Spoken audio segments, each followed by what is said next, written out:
What if I told you that the man who's been silent on you, the one who went cold, the one who acted like you were easy to walk away from, is, at this very moment, on his knees in a way you have never seen him be on his knees for anything? Not in front of you, not in front of anyone who could see him, but somewhere private, somewhere quiet, somewhere he'd be mortified for you to witness, he is begging. Not begging you. He's gone over your head entirely. He is begging God. Stay with me, because what's happening behind the scenes of your no contact is going to give you chills. Hi, my loves, it's Elena, and welcome back to Elena Tarot. Pour something warm, settle in, get cozy, because tonight's message is not the gentle kind. It's the kind that rearranges something in your chest.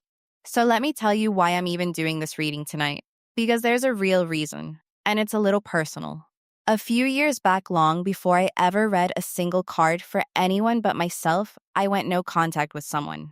And I want to be honest with you, because I think honesty is the only thing that makes any of this worth listening to. At the time, I was convinced I had lost. I thought the silence meant he'd won, that he'd shrugged me off, that I was the one sitting there missing him while he was out living his best life without a second thought. That's the story I told myself for months. And then, almost a year later, completely out of nowhere, a mutual friend let something slip. She told me that during that exact stretch of silence, the months I spent convinced he didn't care, that man had been falling apart. Quietly, privately, in ways I never saw. He'd been telling people he made the biggest mistake of his life. He'd been, in her words, praying about it, which floored me, because this was not a praying man. This was a man who thought he could control everything with his own two hands. And I remember sitting with that information and feeling something crack open in me, because I realized I had spent all that time grieving a version of events that wasn't even true. The silence wasn't him not caring. The silence was him breaking somewhere I couldn't see. So when I sat down to shuffle today, and this energy came roaring up off the cards, I knew. I knew there was a woman out there, maybe more than one of you, sitting in that exact same false story right now. Convinced you lost. Convinced he doesn't care. And the cards want to show you what's actually happening behind that wall of silence. Because it is the opposite of what you think.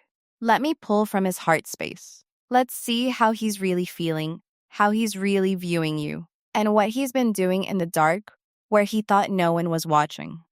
Here we go. The first pull, he's trying to reach you through heaven, okay. The very first card I'm pulling tonight, and loves the energy hit me before I even fully turned it over.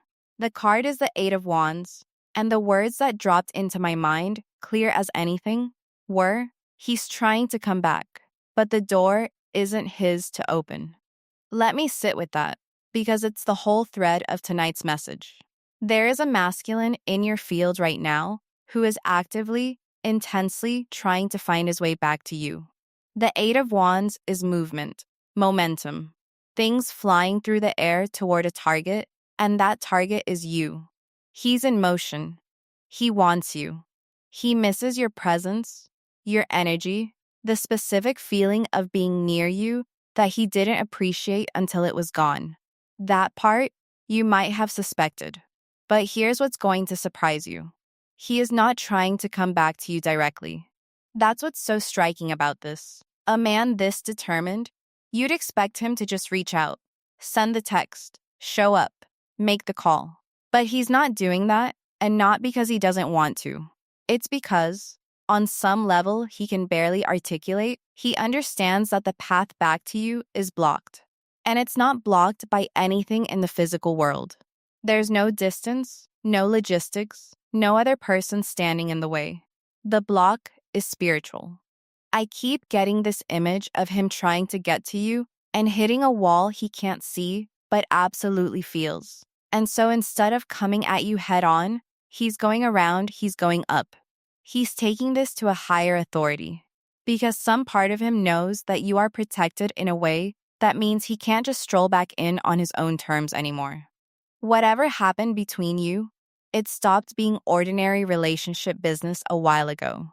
It became something else. It became spiritual business. And spiritual business has a different gatekeeper. So for some of you, this looks like a man who has started praying for the first time in years. For others, it's deeper. He's fasting. He's pulled back from his usual habits. He's gotten serious about his spiritual life in a way that would shock the people who know him. There's a determination to him. But underneath the determination is something raw, something that smells like desperation.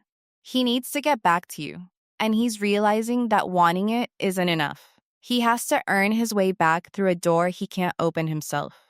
Comment the door is blocked below if you felt this, if there's been a strange, almost supernatural barrier between you and this person, like something bigger than the two of you has been keeping you apart.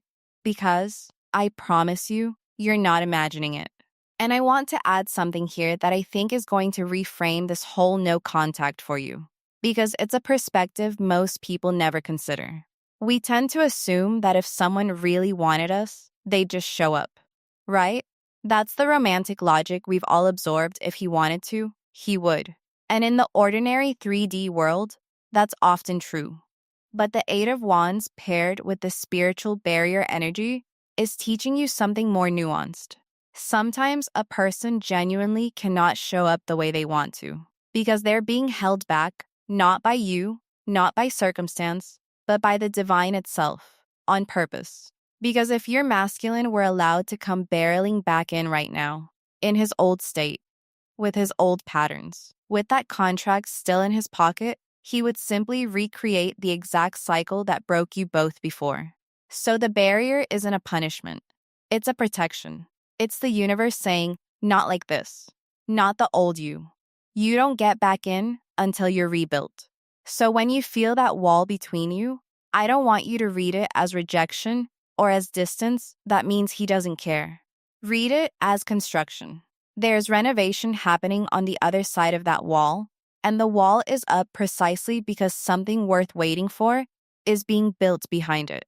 Let's pull the next card. The second pull, he finally admitted the block is him okay. The next card is the Justice card. And loves, this is the why. This is the answer to the question you've probably been asking yourself for a long time. Why does it never work? Why do we keep ending up here? Justice is the card of cause and effect, of the scales balancing, of truth being weighed and consequences being handed out with perfect fairness. And what justice is telling me is that the reason your masculine's access to you got revoked, the reason he has to go through something higher to reach you, is that there's a debt that hasn't been paid. There's an accounting that hasn't been settled. He did things in this connection, played a role in this connection, that you may not have seen the full picture of. But the universe saw it. The scales recorded it. And nothing moves forward until the books are balanced. Here's how you'll know this is your reading. There has been a pattern with this person. A loop, a cycle. You reconnect, it feels promising, and then it collapses fast. You try again, you pour in the effort, and it fizzles out before it can ever take root.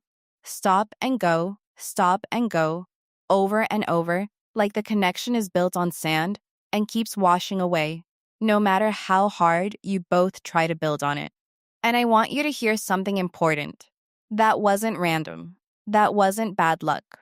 That cycle was the scales of justice refusing to let this connection stabilize until the truth got told and the accountability got taken.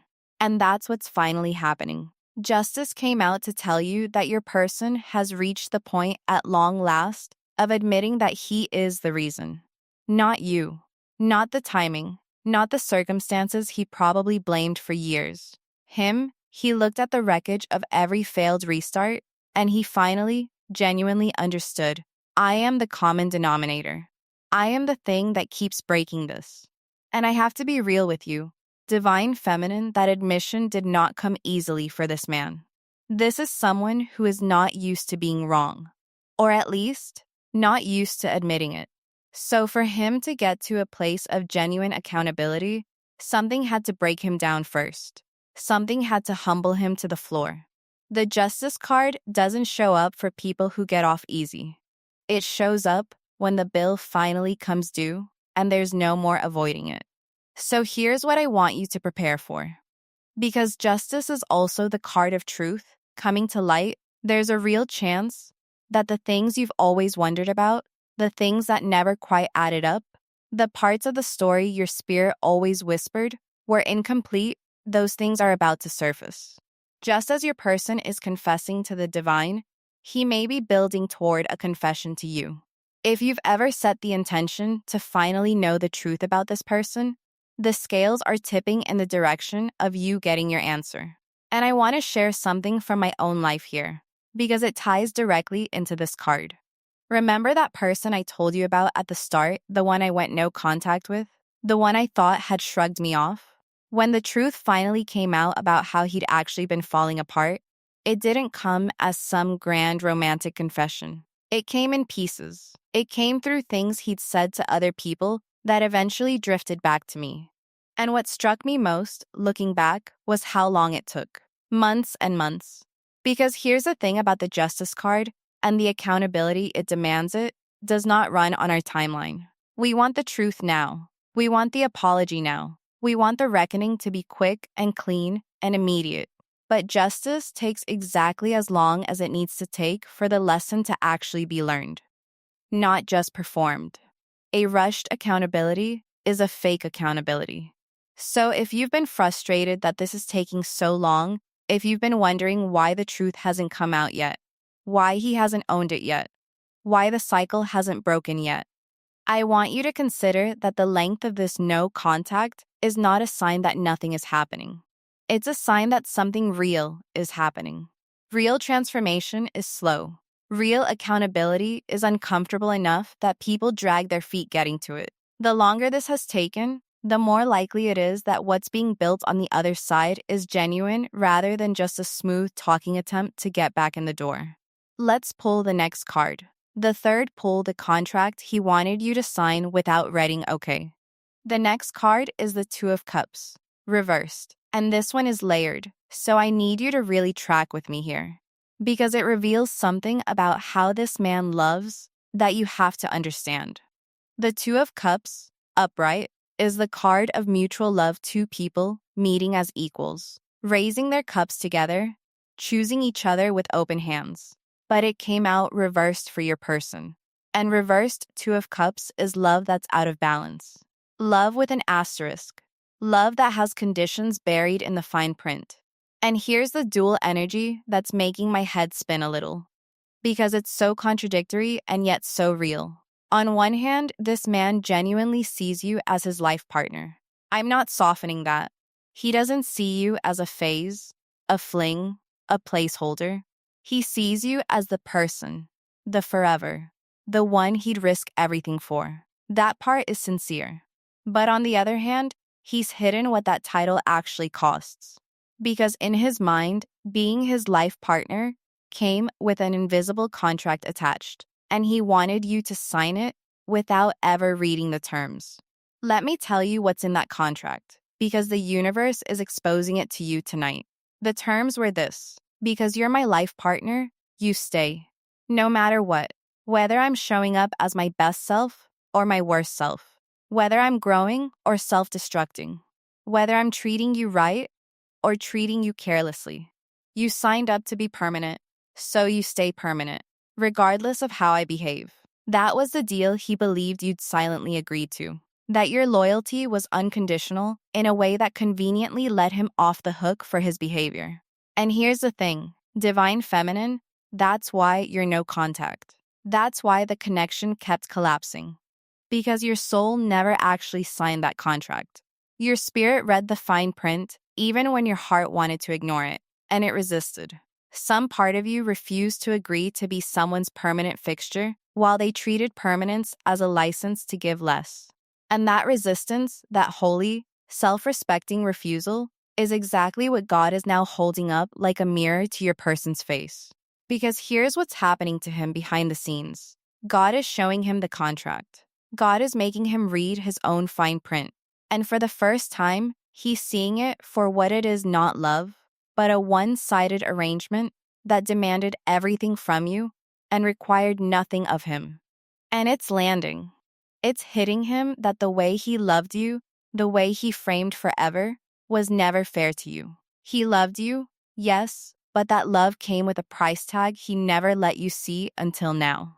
So if your spirit has always felt a little uneasy about this person, even in the good moments, if there was always this quiet sense that the closeness came with strings, you weren't being paranoid.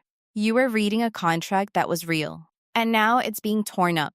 And I want to validate something for the women who've been made to feel guilty for not signing that contract. Because I know some of you are out there. When you have the kind of loyal, devoted, all-in heart that you have, divine feminine, walking away can feel like a betrayal of your own nature. People may have told you that you gave up too easily, that real love stays no matter what, that you should have been more patient, more understanding, more willing to ride out his lower seasons. And that messaging can really mess with a loyal heart because it weaponizes your best quality, your devotion, and turns it into a leash. So let me say this clearly. Leaving a connection because someone wanted your unconditional loyalty while offering you conditional effort is not giving up. It's not a failure of love. It is, in fact, the highest form of love because it's love that includes yourself. The contract he wanted you to sign was designed to make your self-respect look like the problem. It was designed to convince you that needing him to also do the work made you difficult. It didn't. It made you healthy. And the very fact that the universe is now exposing that contract instead of enforcing it is your confirmation that your soul was right to resist it all along. Comment, I never signed it if your soul always resisted being someone's unconditional safety net while they gave you conditional effort. Because recognizing that is one of the most powerful things you can do. Let's pull the next card. The fourth pull, he can feel you from wherever you are, okay? This next card is the Page of Cups. And loves, this is the tender one. This is the one that's going to make you feel a little less crazy for everything you've been sensing. The Page of Cups is the card of emotional sensitivity, of feeling things deeply, of being attuned to subtle energetic currents, of messages arriving through feeling rather than words. And what this card is telling me is something I think you already know in your body, but have been talking yourself out of. He can feel you, even in his surrender, even in the middle of all this spiritual work he's doing. All this praying and accountability and trying to get his act together, your energy keeps reaching him. It seeps through the cracks. He'll be trying to focus, trying to be disciplined, trying to do the work to become someone who deserves a second chance, and there you are. Not physically. Energetically, you move through him at the level of his chakras, his nervous system, that place underneath thought where we feel people we love. And here's what's blowing his mind about it. Divine feminine, he has never experienced this before. He's been with people. He's felt attraction. He's felt connection. But he has never been with a woman whose energy could touch him from a distance, who could affect his mood, his focus, his whole internal weather without saying a single word or being anywhere near him. That's new to him. That's unsettling to him. And honestly, it's part of what's convinced him that you're different, that you're the real thing that you're worth begging heaven for. Because the math doesn't add up any other way. How can someone who isn't even here still be the loudest presence in the room? The only answer his spirit can come up with is because she's the one. Now I want to speak to you for a second, because this card cuts both ways. If you're someone who's spiritually attuned, you've probably been feeling him too. You might be getting downloads. You might wake up just knowing something about his state of mind. You might feel these waves of his energy that don't belong to you and have no logical explanation. And I want you to understand that pull is mutual. You're not just sending, you're receiving. The two of you are reaching for each other across the silence, even though neither of you is technically in contact. That's not a coincidence, and it's not your imagination. That's the bond doing what the bond does. But here's my gentle word of caution. And I say this with love. Just because you can feel each other doesn't mean it's time to break the silence. Sometimes the most loving thing you can do for both of you is to keep feeling each other from a distance while he finishes the work he needs to finish. You feeling him doesn't obligate you to reach out. Hold that. Let the energy pull without letting your hands pick up the phone. Not yet. And there's a deeper reason for this restraint that I want you to understand. Because it's going to make the discipline easier to hold. When two people are this energetically linked, every action one of you takes ripples through the other. So if you break the silence right now, if you reach out before he's finished being remade, you don't just check in, you actually interrupt the work. You give his old self an off ramp. Because here's what happens with a man who's in the middle of a hard transformation. The second he gets a sign that the door might still be open without him having to fully change, his motivation to change collapses. Why finish the painful renovation if the house is going to be available to him as is? You're reaching out as loving as the impulse is, can actually short circuit the very growth you've been praying he'd do. So when you feel that pull, that ache, that I just want to send one little message, I want you to reframe it. Feeling him is not a cue to act. It's a cue to trust. The pull is proof the bond is intact. It does not require you to do anything except keep being the powerful, self-possessed woman whose absence is doing all the heavy lifting. Let the silence keep working. It's smarter than the impulse. Let's pull the next card. The fifth pull, the out of sight, out of mind man met his match okay. The next card is the King of Swords, reversed. And this is where God really pulls back the curtain on who this man was and why he's having to be remade. The King of Swords, upright, is logic, control, mastery of the mind. A man who rules through his head and rarely his heart. Reversed, that same control curdles into something colder, detachment, emotional rigidity. A man who has trained himself to feel as little as possible, because feeling, to him, equals losing control. And that's who your person has been. Let me describe him and you tell me if I'm hitting it. Nonchalant to the point of being almost untouchable. Firm, stoic, unbothered. A man who genuinely is not moved by much. People come and go from his life, and he barely flinches.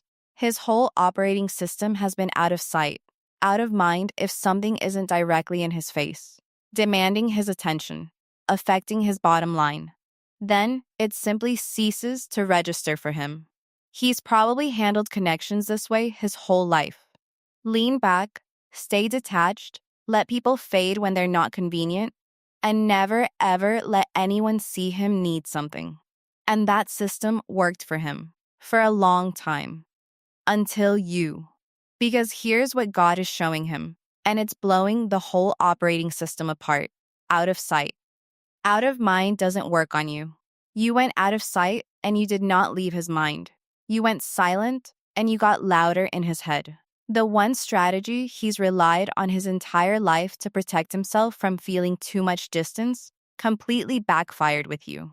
The distance didn't dull you, it amplified you. And a man who built his entire identity on not being affected by absence is now being destroyed by yours. That's the lesson God is etching into him. He's learning, maybe for the first time, that you cannot detach your way out of something that's rooted at the soul level. He's learning that his usual emotional armor doesn't fit when it comes to you. He's learning that the woman he tried to file under out of sight, out of mind, turned out to be the one woman who proved that whole philosophy was a lie he'd been telling himself to avoid getting hurt. And here's the beautiful, almost poetic justice of it. This man spent years making other people feel disposable, replaceable, easy to forget. And now the universe has put him in the exact position he put everyone else in, except it's not working the way it always worked for him. He's the one who can't forget. He's the one being haunted. He's the one who finally understands what it feels like to miss someone who has every right to never look back. The teacher became the student. The unbothered one finally got bothered. And it humbled him all the way to his knees. Comment out of sight, not out of mind if you've quietly suspected your absence has been screaming louder than your presence ever did. Because the cards just confirmed it. And I want to name one more thing about this reverse King of Swords, because it explains a behavior you might have been confused by. A man like this, when his control system starts failing, doesn't immediately soften and surrender.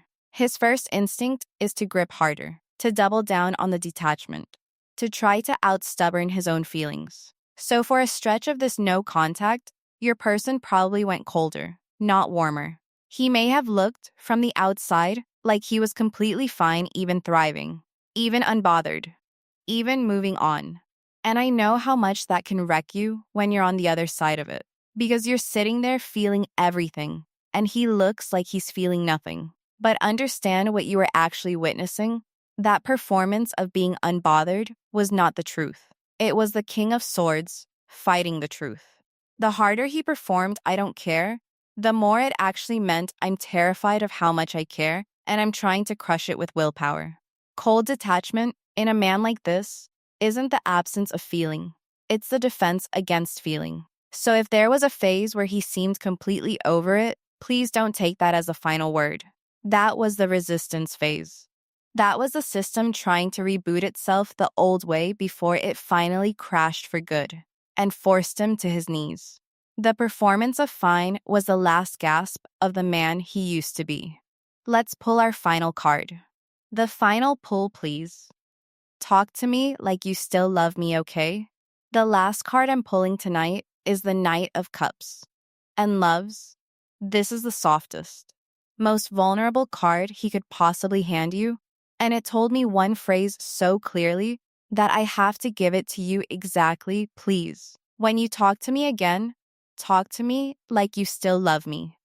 Let me explain who this man becomes around you, because it's the most hidden thing in this entire reading. To the world, he's the King of Swords we just talked about, firm, stoic, hard, in control, emotionally bulletproof. But the Knight of Cups is who he is underneath, and it's who he becomes specifically when it comes to you. He's a gentle giant, a hard man with one soft spot, and the soft spot is shaped exactly like you. And here's the detail that I find so striking. He is acutely sensitive to your voice, to the way you speak to him, to the tone you take. More than your words, it's the frequency of how you communicate that lands on him. Because here's what's coming through about you, Divine Feminine. You carry a quiet but extraordinarily powerful throat chakra. On the surface, you might read as nurturing, soft-spoken, gentle, easy, but there's a force in your voice that this man feels in his whole body. When you're displeased with him, even when you say it gently, even when you barely say it at all, he feels it. It changes his mood. It alters his entire day. It affects how he sees himself. And when you speak to him with warmth, with love, with that particular tenderness you have, it's like you're pouring life directly into him. It revives him. It activates something in him that nothing and no one else can reach. And I want you to really understand what this means about your power, because I don't think you fully grasped it. Most people communicate with their words. You communicate with your energy, and the words are just the vehicle. That's why your voice lands on this man the way it does. Because when you speak, you're not just transmitting information, you're transmitting your entire energetic state through your throat chakra. And his nervous system receives all of it. The mood underneath the words, the love or the disappointment threaded through the tone. He can't help but absorb it, because you broadcast on a frequency he's helplessly tuned to. This is a genuine spiritual gift, and I'd bet it shows up in other areas of your life too. People probably calm down when you speak to them, or feel deeply affected by your approval or disapproval, sometimes more than seems reasonable. That's the throat chakra. That's you. And with this particular man, it's practically a superpower, because he built his whole identity on being unreachable. And your voice walks right past every wall he ever built and touches him where he lives. So understand what's actually happening here. This man has been on his knees, behind the scenes, doing the work, begging heaven for a second chance, breaking down his own ego, dismantling the contract, learning that detachment doesn't work on you.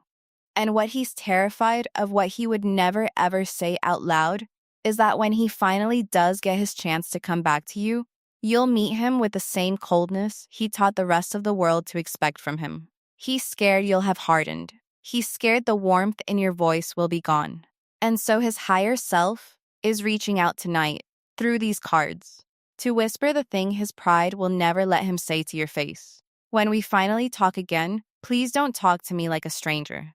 Talk to me like you still love me. Because I don't think I could survive it any other way. And this is also why this whole no contact period has been so carefully orchestrated by something bigger than both of you. Because your person may be coming to you with a confession, with something heavy, with something that needs to be received with care. And how you respond to him in that sacred moment that matters enormously to him. He is rebuilding himself, partly for that moment, and he's praying you'll meet him in it with an open heart instead of a closed door. But, and I have to say this, because I love you, and I'm not here to make you a doormat in a prettier outfit you get to decide whether he's earned that softness. The reading is telling you what he hopes for. It is not telling you what you owe him. There's a difference between meeting genuine, accountable, transformed love with warmth, and preemptively softening for someone who hasn't actually done the work yet. So hear his hope, hold it, but measure it against his actions when the moment comes. The warmth in your voice is sacred. It's one of the most powerful gifts you carry. Give it to a man who has truly become someone who deserves it, not just a man who wants to deserve it. Why it had to be you, and why it had to break him, before I bring this all together, I want to pause and answer the question that I suspect is sitting underneath everything for you tonight. The one you might not even be saying out loud. Why me? Why am I the one who finally cracked this man open when no one else could? And why did it have to involve so much pain? Let me answer the first part, because it's beautiful, and the second part because it's honest. Why you? This kind of man, the detached one, the firm one, the one who files people under out of sight, out of mind, does not get humbled by softness alone. Plenty of women have probably been soft with him. Plenty have been kind, accommodating, available, and it never changed him. Because softness without a spine just feeds the pattern. It lets him stay comfortable. It confirms that he can take, and the warmth will keep flowing regardless. What he had never encountered before you was a woman who was both genuinely loving and genuinely unwilling to abandon herself. Soft heart, firm boundary. Open arms, but not open at any cost. That combination is rare, divine feminine. It's so rare that when he finally met it in you, his entire system didn't know how to compute it. He kept trying to run his usual program pullback, go cold, wait for you to chase, and the program kept crashing. Because you wouldn't run the script he expected. You loved him, and you left when love wasn't enough. That's the thing that broke the spell. Not your softness with your sovereignty. Now the harder part. Why did it have to break him? Why so much pain? And here I have to be real with you, the way I'd want someone to be real with me. Some people only learn through loss. It's not pretty and it's not fair, and I wish it were otherwise. But it's true. There's a certain kind of person who cannot be told the value of something they can only be shown. And the only way to show them is to take the thing away. Your masculine is that kind of person. At least when it comes to this. He couldn't learn your worth while he had you. Because having you felt guaranteed. And we don't value the guaranteed. He could only learn it in the absence. In the cold. On his knees. The pain wasn't gratuitous, it was the curriculum. It was the only lesson plan his particular soul was capable of absorbing. So as much as it hurt you to walk away, as much as the silence has cost you, please understand, your absence became the one teacher that could reach a man no words ever could. You didn't just leave him. You taught him. And the syllabus was your worth. There's a quiet honor in that, even when it's painful. You were the one strong enough to be the lesson. Not everyone can do that. Most people cave before the lesson lands, they reach back out, they soften too soon, They rescue the person from the very discomfort that was about to change them. You held the line long enough for the teaching to take. That's not coldness. That's a kind of fierce, holy love that most people aren't strong enough to give. Bringing it all together, so let me weave this whole story together for you, Divine Feminine, before I let you go tonight. Because I want you walking away with total clarity instead of a head full of fragments. There is a man in your energy field who is trying to come back to you, the Eight of Wands. All that momentum aimed straight at your heart. But he can't come at you directly because the door is spiritually sealed, and he knows it. So he's gone over your head. He's taken this to God. And the reason the door got sealed in the first place is justice. There was a debt, a pattern, a cycle of stop and go that the universe refused to let stabilize until he finally admitted the truth he'd avoided for years. I am the problem. I am why this keeps breaking. And underneath that, the reverse Two of Cups exposed the real wound, the invisible contract he wanted you to sign. The one where being his life partner secretly meant staying loyal no matter how he behaved. Your soul never signed it. Your resistance was holy. And now God is making him read his own fine print. Meanwhile, the Page of Cups confirmed what you felt all along. He can sense you across any distance. Your energy reaches him in his most disciplined moments. And it's convinced him you're unlike anyone he's ever known. The reversed King of Swords showed us why this broke him so completely. He was the out of sight, out of mind man. The detached one. The unbothered one, and you are the one person his detachment never worked on. Your absence didn't fade. It roared. And it brought the unbothered man to his knees. And the final word, the Knight of Cups, is the soft, hidden truth beneath all that hardness. A gentle giant who is terrified that when he finally gets his chance, you'll have gone as cold as he once was. So he's begging, through heaven, for a single mercy. Talk to me like you still love me. So here's what I want you to carry out of this room tonight, my loves. The silence you've been sitting in, wondering if it even mattered, wondering if you were the only one who cared it, has been the single most transformative thing that ever happened to this man. He is not out there unbothered. He is on his knees in places you can't see, doing work he's never done, begging a power higher than himself for a chance he's not sure he deserves. You did not lose. You did not get forgotten. You became the one connection that was strong enough to humble a man who thought he was untouchable. And whether or not he completes the work, whether or not he comes back fully transformed and ready to love you, without the fine print, you have already won the only thing that ever mattered. Because you held your standard. You didn't sign the contract. You let your spirit's resistance be louder than your loneliness. And that self-respect is the exact reason this whole reckoning is even happening. You didn't have to beg. You didn't have to chase. You simply valued yourself, and the universe did the rest. Don't break the silence to check if it's working. It's working harder than you could ever imagine. Don't doubt the bond. The bond is so strong, it crosses distance, silence, and the spiritual realm itself. And don't you dare let anyone make you feel like your quiet dignity was weakness. Because tonight, the cards just showed you it was powerful enough to bring a man to his knees before God. And before I close, I want to leave you with one last thing, a kind of permission. Really, because I think some of you need to hear it. You are allowed to want him back and to require that he be different.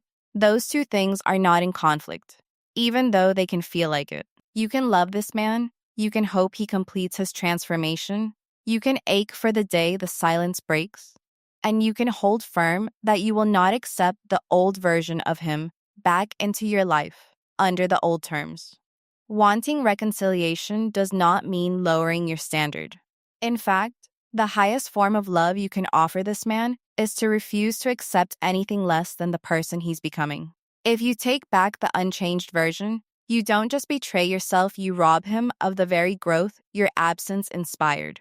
So want him, miss him, feel the pull, but hold the line. The line is the love. The line is the whole reason any of this is happening. Your boundary is not the thing standing between you and reunion. Your boundary is the thing building the reunion worth having. That's it for tonight, my beautiful souls. If this message resonated, if your chest got tight, if a face flashed through your mind, if you felt that quiet yes land somewhere in your body, please give this video a like on your way out. It genuinely helps these messages reach the women who need them, the ones sitting in silence, convinced they lost when they actually won. And subscribe to Elena Tarot if you haven't yet, because I've got so much more coming for you. Drop a comment and tell me which card hit you the hardest tonight. Was it the contract you never signed? Was it the man on his knees in the first pull? Was it talk to me like you still love me? I read every single one, and the card you choose tells me exactly where you are on your own path. And if you already know exactly who this man is, you don't even have to name him. Just type one single star. So I know you felt it all the way through. Thank you for spending this time with me tonight. Thank you for being the kind of woman who could walk away with grace, who could hold her standard even while her heart ached, who could let her soul's no be stronger than her longing for someone's maybe. That is rare. That is sacred. And it is exactly why a man is on his knees right now, begging heaven for one more chance with you. Take such good care of yourselves. I'll see you in the next one.